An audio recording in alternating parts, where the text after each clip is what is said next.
আজকের ব্রাইড কাটছো না তুমি?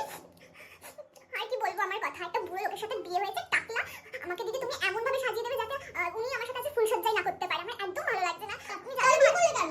কি করবো, বাড়ি থেকে জোর করলো, বললো নাকি অনেক টাকা পয়সা আছে।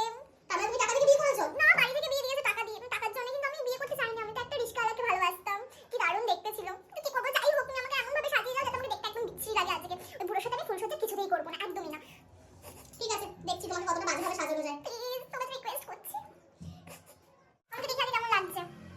ঠিক আছে, এরকমই রেখো, কিন্তু বেশি সুন্দর করতে যেও না, ঠিক আছে? একদম খারাপ করে দাও, একদম খারাপ, যাতে আমাকে একদম বাজে লাগে, একদম আমি ওনার সাথে থাকতে চাইছি না। কি বলছো? আচ্ছা ঠিক আছে, দেখছি আমি কতটা খারাপ করতে পারি। তোমার মেকআপ ডান। দেখি কেমন সাজিয়েছো দিদি, তুমি এত সুন্দর